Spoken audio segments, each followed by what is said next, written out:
더 큰 하나님의 은총을 경험하라. 더 큰 하나님의 은총을 경험하라 라고 하는 제목으로 준비된 하나님의 말씀 증거하도록 하겠습니다. 여러분, 많은 성도들이 좋아하는 찬송가 가운데 하나이리라 생각합니다. 저도 개인적으로 좋아하는 찬송가입니다. 438장에 보면 이런 가사가 나오고 있습니다. 내 영혼이 은총 입어 중한 죄짐 벗고 보니 슬픔 많은 이 세상도 천국으로 화하도다. 할렐루야. 찬양하세. 내 모든 죄 사함받고 주 예수와 동행하니 그 어디나 하늘나라. 저는 이 가사, 모든 가사가 다 마음에 와닿지만 특별히 두 번째, 슬픔 많은 이 세상도 천국으로 화하도다. 이 말이 말씀을 준비하면서 계속 제 안에서 떠나지 않았습니다. 사랑하는 여러분들이요, 우리가 이 세상에 지금 살고 있습니다. 우리가 살고 있는 이 세상은 어떠한 세상입니까? 슬픔 많은 세상임을 여러분 공감하십니까?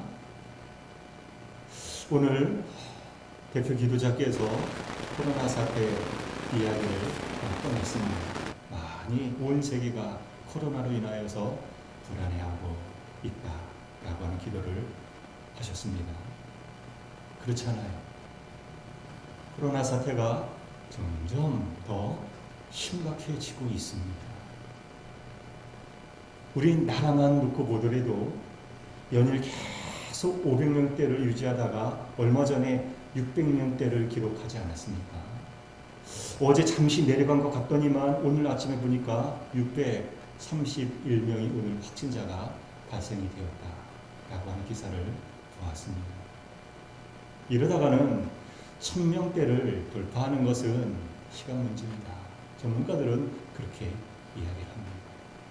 서울만 하더라도 어제부터 서울의 밤은 꺼졌다. 그런 뉴스 많이 보셨을 거예요. 옛날에 통금 시대에 있었는데 그 통금이 다시 부활한 시대가 되었다. 9시 이후에 모든 편의시설 다 이제 문을 닫게 하고 그런 기사를 보면 정말 우울하게 짝이 없습니다. 심각한 거예요. 여러분, 집값이 어떻습니까? 요즘 전세값은 어떻습니까? 최고치를 경신하고 있지 않습니까? 수도권뿐만 아니라 전국의 집값과 전세값이 그렇게 폭등하고 있습니다. 서민들의 한숨 소리가 깊어져 가고 있습니다. 우울합니다. 여러분, 그런가 하면 정치는 또 어떻습니까? 희곡하잖아요. 시끄럽잖아요. 법무부와 검찰 간의 그 갈등, 단순히 그것을 넘어서 여당과 야당의 대립, 더 나가서 온 국민이 둘로 대립되고 나뉘어지고 있잖아요. 피곤해, 우울하게 짝이 없습니다. 안보는 어떻습니까? 아마 아시는 분은 아실 거예요. 지금 뉴스에서 이것을 부각시키기는 부각시키고 있지 않기 때문에 잘 모를 수가 있겠지만, 그러나 아시는 분은 아실 거예요. 최근에 대북 제재와 코로나 사태로 인하여서 경쟁 안에 몰린 북한이 바이든 정부와 협상을 벌이기 위하여서라도 도발을 일으킬 가능성이 굉장히 높다라고 하는 거예요. 미국 합참의장이 미국 정부에 최근 제출한 자료가 되겠습니다. 언제 전쟁이 일어나게 될지 모르는 거예요. 불안하게 짝이 없습니다. 우울해요. 이런 것들을 보면 정말 우리가 살고 있는 이 세상은 슬픔 많은 세상이 맞는 것 같아요. 기쁨보다는 우울해하는 것들이 훨씬 더 많이 있는 것 같습니다. 그런데 이러한 슬픔 많은 세상에서도 얼마든지 천국의 삶을 살 수가 있다라고 노래하고 있어요. 와, 놀랍지 않습니까? 그 비결이 무엇입니까? 내 영혼이 은총을 입으면 그렇게 된다라고 하는 거예요. 사랑하는 여러분들이요, 하나님께서 여러분의 영혼에 은총을 내려주시기를 바랍니다. 그러면 어떤 슬픈 일이 있다고 할지라도 우리는 뛰어넘을 수가 있는 거예요. 그런 은혜를 우리는 살아야 됩니다. 맛보아야 돼요. 그런데 신학적으로 은총은 무엇입니까? 은총은 하나님께서 내려주시는 특별한 사랑, 특별한 선물을 가리켜서 은총이다. 그렇게 이야기를 하고 있습니다. 그 사랑을, 그 선물을 우리가 받을 때 슬픔 많은 이 세상이라고 할지라도 거기에 침식되지 아니할 수가 있다라고 하는 거예요. 여러분, 그래서 또 다른 찬송가 우리가 알고 있지 않습니까? 내 영혼의 그 깊은 데서 맑은 가락이 울려나니 하늘 곡조가 언제나 흘러나와 내 영혼을 고이싸니 평화 평화 하늘 위에서 내려오니, 그렇죠? 하늘 위에서 내려오니 그 사랑의 물결이 영원토록 내 영혼을 덮으소서. 여러분, 정말로 우리에게는 하나님의 은혜가 필요합니다. 은총이 필요한 거예요. 그러면 아무리 눈앞에 펼쳐진 상황이 한숨이 나오고 설령 지옥과 같은 삶이라고 할지라도 천국의 기쁨을 누리며 살 수 있게 되는 줄로 믿습니다. 그런 은혜를 우리 하나님교회에 하나님께서 내려주실 수 있기를 간절히 바랍니다. 우리 성경 본문에 보면 그러한 복을 받아 누렸던 한 인물을 우리에게 소개하고 있습니다. 누구일까요? 다니엘. 다니엘서의 저자로 알려진, 그죠? 다니엘이 바로 그 장본인이다라고 하는 거예요. 여러분, 성경에서는 다니엘을 가리켜서 오늘 성경 본문뿐만 아니라 여기저기에서 다니엘을 가리켜 크게 은총을 받은 자다, 그렇게 소개를 하고 있습니다. 오늘 본문만이 아니죠. 23절에 있는 말씀 보겠습니다. 14절까지 살펴보았지만 그 다음 이제 내일 우리가 살펴볼 원래 본문에 보면 가브리엘 천사가 다니엘에게 너는 크게 은총을 입은 자라고 하는 말을 볼 수가 있습니다. 이것뿐만이 아닌 거예요. 다음 장인 10장에서도 마찬가지입니다. 10장 11절에 보면 내게 이르되 큰 은총을 받은 사람 다니엘아 라고 하는 장면을 우리는 보게 됩니다. 뿐만 아니라 10장 19절에서도 역시 마찬가지로 다니엘을 가리켜서 큰 은총을 받은 자라고 묘사를 하고 있습니다. 그래요. 다니엘은 큰 은총을 입은 자예요. 어떤 은총을 입은 자이길래 다니엘을 가리켜서 그렇게 성경은 말을 하고 있는 것일까요? 여러분, 다니엘이 살았던 시대는 총체적인 난간의 시대였음을 우리가 잘 알고 있는 바가 되겠습니다. 격동의 시대였다라고 하는 거예요. 나라가 망했잖아요. 무슨 소용이 있습니까? 나라가 망했는데. 나라가 망했어요. 많은 사람들이 바벨론으로 포로로 잡혀가고 말았습니다. 비극이죠. 우월할 수밖에 없는 상황이었습니다. 겨우 바벨론에서 정착을 하는가 싶었더니만 무너질 것 같지 않았던 그 나라, 바벨론이 메데바사에 의하여서 무너지게 되고 맙니다. 풀려났느냐? 아닌 거예요. 유대인들은 계속해서 종살이를 해야 하는 시련을 겪어야 했습니다. 때로는 칼날의 위기를 겪어야 되었고, 또 때로는 사자굴의 위기를 겪기도 했고, 때로는 시기와 질투 속에 피곤한 삶을 살기도 하였습니다. 하지만 그의 삶을 살펴보면 정말 하나님의 은총을 크게 입은 사람임을 우리가 알 수가 있어요. 바벨론의 포로가 되어 잡혀왔을 때에도 느부갓네살 왕에게 발탁이 되어서 왕궁에서 왕을 섬길 수 있게 되었습니다. 그리고 바벨론의 최고위층 그 자리까지 오르게 된 인물이 바로 다니엘이었습니다. 바벨론이 망하고 메대 나라가 들어섰을 때에도 다니엘은 다리오 왕에게 발탁이 됩니다. 그래서 3명의 총리 가운데 하나에 들어가는 영광을 다니엘은 입게 됩니다. 자, 나라가 바뀌었어요. 통치자가 바뀌었어요. 그럼에도 불구하고 계속해서 살아남아서 그 자리를 지켰다라고 하는 것, 얼마나 놀라운 일입니까?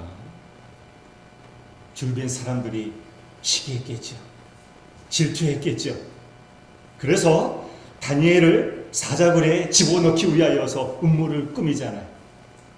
그러나 하나님께서는 그 음모, 그 사자굴에서 다니엘을 건져주시고 오히려 다니엘을 죽이려고 했었던 대적들을 사자굴에 던지게 하시고 말거든요.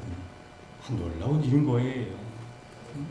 그러니까 이런 모습을 보면 정말 대단한 인물이구나. 크게 은총을 입은 사람 맞구나. 우리는 다니엘을 그렇게 생각해 볼 수가 있습니다. 그러나 그렇기 때문에 다니엘이 큰 은총을 입은 사람이었다라고 성경은 말을 했던 것일까? 생각해 보아야 돼요. 우리가 깊이 생각해 보아야 될 것이 있어요. 일반적으로 사람들은 그렇게 생각을 합니다. 크게 은총을 입었다고 하면 되게 물질적인 것을 먼저 생각하기 마련이죠. 돈을 많이 벌었어요. 큰 집을 샀어요. 아니면 대학에 합격하거나 혹은 직장에서 승진을 했다거나 혹은 심각한 불치병에서 나았어요. 그러면 이야, 특별히 하나님께서 사랑하시고 큰 은총을 내려주신가 보다. 큰 은혜를 받았네. 생각하는 경향이 많이 있습니다. 물론 맞아요. 그런 것들도 하나님의 은총이라고 할 수 있겠지만 그러나 하나님의 은총은 그러한 것으로 환산하거나 평가할 수 있는 것이 아님을 오늘 이 시간을 통하여서 우리는 똑똑히 알아야 되겠습니다. 아닌 거예요. 우리는 바울 사도를 잘 알고 있습니다. 바울 사도가 하나님의 은총을 받은 사람이잖아요. 아닌가요? 크게 하나님의 은총을 받은 사람이었지만 바울이 이 땅을 살아가는 동안의 삶을 한번 생각해 보십시다. 제대로 된 집이 있었습니까?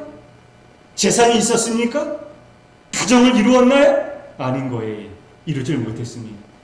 건강은 어떠했습니까? 건강한 삶을 살았나요?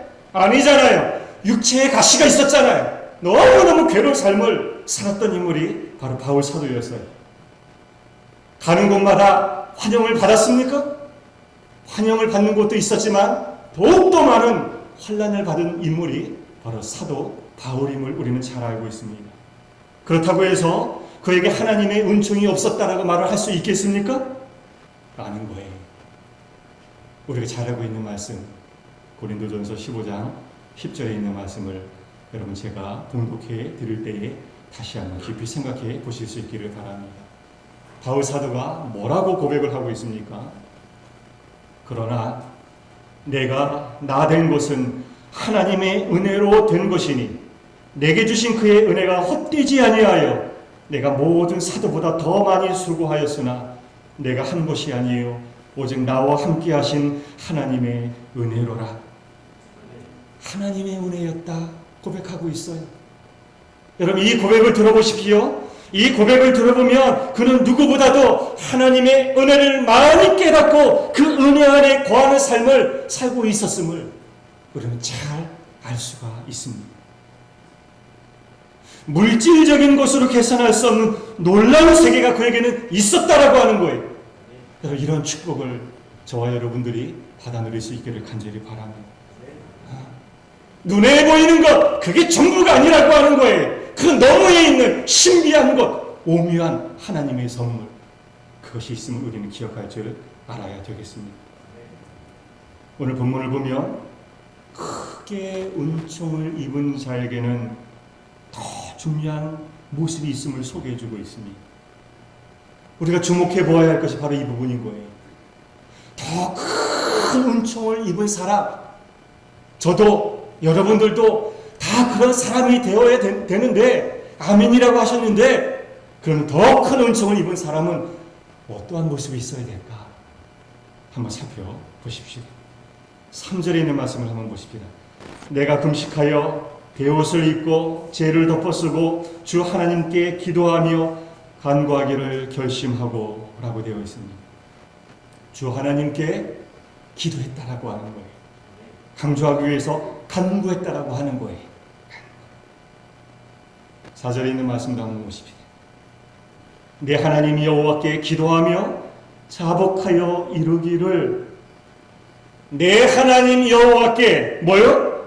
기도하며 자복하여 이루기를. 자복했다라고 하는 거예요. 기도, 간구, 자복 강조하고 있습니다. 뿐만 아닙니다. 그 다음 분이 보면 20절에 한번 이 말씀 한번 보겠습니다. 20절에도 보면 내가 이같이 말하여 기도하며 내 죄와 내 백성 이스라엘의 죄를 자복하고 내 하나님의 거룩한 산을 위하여 내 하나님 여호와 앞에 간구할 때라고 되어 있습니다. 기도하며 간구할 때. 그 다음 구절인 21절은 어떻습니까? 곧 내가 기도할 때에 이전에 환상 중에 본 그 사람 가브리엘이 빨리 날아서 저녁 제사를 드릴 때에 주음에 내가 이르더니 기도할 때에. 자 보십시오. 여기 저기서 기도하는 다니엘의 모습을 우리에게 보여주고 있습니다. 어디에서나 다니엘은 기도하는 삶을 살았던 사람이었음을 우리는 알 수가 있습니다. 사랑하는 여러분, 기도가 무엇입니까? 데살로니가전서 5장 17절에 있는 말씀 기억하십니까? 쉬지 말고 기도하라 권면하고 있습니다. 여러분 쉬지 말고 기도하고 있습니까? 쉬지 말고 기도하라고 하는 것이 무슨 의미일까요? 잠은 한두 시간 정도만 자고 무릎 꿇고 항상 주여 주여 주여 주여 하면서 손 모으고 기도하라고 하는 말일까요? 게으름 같은 거 피우지 말고 무조건 열심을 내어서 간구하라고 하는 그런 말일까요? 그 이상의 의미가 여기에는 담겨져 있음을 우리는 바로 간파할 줄 알아야 되겠습니다. 그럼 무슨 뜻이 있는 것일까요? 쉬지 말고 기도한다라고 하는 것은 어떤 의미가 있는 것일까요? 그것은 바로 하나님과 바른 관계를 맺는다라고 하는 의미가 담겨져 있습니다. 여러분 우리는 예수님을 믿는 순간부터 기도하기 시작해요. 하나님과 바른 관계를 맺었기 때문에 그런 거예요. 우리가 예수 그리스도를 구주로 영접하는 순간 하나님과 우리 사이는 원수가 아니잖아요. 바른 관계가 맺어지게 됩니다. 여러분 기도할 때 우리가 누구의 이름으로 기도합니까? 예수 그리스도의 이름으로 기도합니다. 아멘. 예수 그리스도인 거예요. 예수님을 믿는 순간부터 우리는 기도함으로 하나님과의 우리의 관계가 점점 깊어져 간다라고 하는 거예요. 신앙이 점점 성숙해질 수 있다라고 하는 거예요. 다니엘은 그런 사람이었습니다. 기도할 줄 아는 사람이었다라고 하는 거예요. 이것은 무슨 의미가 있는 것이라고요? 그만큼 다니엘이 하나님과 밀접한 관계, 바른 관계, 깊은 사귐을 갖고 있었다라고 하는 것을 우리에게 보여주고 있습니다. 그런데 다니엘이 한 기도를 보면 좀 이상해요. 다니엘은 기도의 사람이기는 했는데 그 기도를 통하여서 하나님과 바른 관계를 맺은 사람이었는데 그 기도 내용이 조금 이상해요. 우리가 볼 때 13절에 있는 말씀 함께 읽기를 원합니다. 13절입니다. 시작. 모세의 율법에 기록된 대로 이 모든 재앙이 이미 우리에게 내렸사오나 우리는 우리의 죄악을 떠나고 주의 진리를 깨달아 우리 하나님 여호와의 얼굴을 기쁘게 하지 아니하였나이다. 회개하고 있어요. 자 보십시다. 지금 유대인들은 이방 땅에서 시련을 겪고 있어요. 고국으로 돌아가기를 간절히 바라는 가운데 있어요. 한 사람도 예외 없이. 그런데 다니엘은 하나님 앞에 뭐라고 기도하고 있습니까? 하나님이시여 이 나라 이 백성 불쌍히 여겨 주시옵소서. 이 민족이 바벨론에 의해서 망하게 되었고 아직까지 돌아가고 있지 못하고 있습니다. 하오니 빨리 돌아가서 행복하게 살게 해주십시오. 기도한 것이 아니었다라고 하는 거예요. 빨리 이 고난에서 벗어나게 하여 주십시오. 너무나 괴롭습니다. 간구하지 않았다라고 하는 거예요. 다니엘은 답답한 현실 앞에서 지금 하나님 앞에 회개의 기도를 드리고 있는 거예요. 회개의 기도. 포로 생활을 하는 유대인들에게 있어서 가장 중요한 것은 포로 생활에서 벗어나는 것도 중요하지만 그러나 그 전에 먼저 중요한 것이 있음을 바로 알았다라고 하는 거예요. 그것이 무엇이냐? 하나님과 바른 관계 맺는 삶. 이것이 그 무엇보다도 우선이어야 된다라고 하는 사실을 알았다라고 하는 거예요. 이를테면 이렇게 기도한 것입니다. 주님, 가슴 아프게도 우리 민족이 이 무서운 하나님의 징계를 받고도 여전히 정신을 차리지 못하고 있습니다. 여전히 죄에서 돌이키지 않습니다. 회개하지 아니하는 우리 민족을 불쌍히 여겨 주시옵소서. 이런 기도를 다니엘은 지금 하고 있는 것을 우리는 볼 줄 알아야 되겠습니다. 다시 말하면 다니엘은 보다 근원적인 문제, 그것이 무엇인지를 바로 알고 있었다라고 하는 거예요. 여러분, 우리에게 있어서 지금 중요한 것, 빵 문제, 집 문제, 건강 문제 중요해요. 그러나 사실 그것보다 더 중요한 것은 하나님과 바른 관계를 맺는 삶. 그런 삶을 살지 아니하면 빵의 문제가 해결되었다고 할지라도, 건강의 문제가 해결이 되었다고 할지라도 아무 소용이 없는 것. 그런데 우리는 그러한 것에 눈을 들이고 있잖아요. 하나님과의 바른 관계를 맺는 것보다도 먼저 하나님, 아파트 분양권 당첨되게 하여 주십시오. 하나님, 로또 복권 당첨되게 하여 주십시오. 하나님, 지금 병에 걸렸는데 병에서 치유되게 하여 주십시오. 그러면 내가 하나님을 새롭게 믿겠습니다. 욕심을 내겠습니다.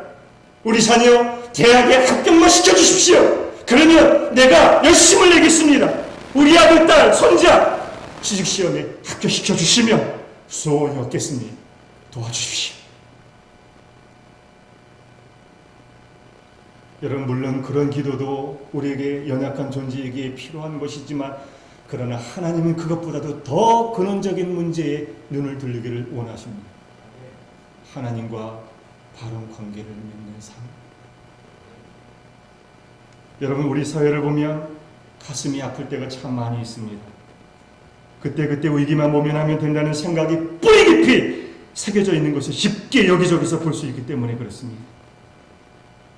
대형 사고만 터지면 전문가들이 나서서 말을 합니다. 이건 이래야 되고 저건 저래야 된다. 조언을 아끼지 않습니다. 무슨 소용이 있습니까? 조금 시간만 지나면 또다시 그렇게 되는 일, 반복이 되는 일. 그래서는 안 된다라고 하는 거예요. 문제의 근원을 해결할 줄 알아야 된다라고 하는 거예요. 여러분, 길을 걸어가고 있는데 자꾸 어지러워서 쓰러져요. 한두 번이 아니에요. 어제도 쓰러졌는데 오늘도 쓰러져요. 그렇다고 한다면 어떻게 되겠습니까? 그냥 집에 가서 잠시 쉬는 것? 아니잖아요. 병원에 가서 근원적인 문제를 해결해야 되잖아요. 뇌종양이 걸리고 말았습니다. 어떻게 됩니까? 병원에 갔어요. 수술하기 위해서 병원에 갔는데 가망이 없대. 집으로 돌아가래. 그러면 야호! 병원에 있다가 집으로 돌아가게 되었으니까 야호다. 좋아하는 사람이 있다고 한다면 그 사람은 어떤 사람일까요? 진짜 좋아해야 될 것은 그게 아니잖아요. 문제의 근원을 제거하고 도려내고 그리고 건강한 몸으로 병원을 나설 때 야호가 터져 나와야 되는 것 정상 아니겠습니까? 근원적인 문제 먼저 해결되어야 되겠습니다. 사랑하는 여러분, 자, 그렇다고 한다면 우리의 모습을 한번 생각해 보십시다. 우리는 지금 하나님을 어떻게, 어떤 모습으로 믿고 있는지, 여러분들은 하나님을 어떻게 믿고 계십니까? 혹시 이런 모습으로 하나님을 섬기고 있지는 아니하십니까? 만약 그렇다고 한다면 그런 삶에서 돌이킬 줄 알아야 됩니다. 근원적인 문제를 해결할 줄 알아야 된다고 하는 거예요. 다른 문제보다 앞서서 하나님과의 바른 관계를 맺는 일에 힘쓰시는 저와 여러분들, 우리 하나님교회가 되어야 될 줄로 믿습니다. 이를 위해서 과감하게 잘못된 것 있으면 도려낼 줄 알아야 돼요. 아픔이 따르더라도 정리해야 됩니다. 회개 자리로 나가야 되는 거예요. 기도의 자리에 나가야 되는 거예요.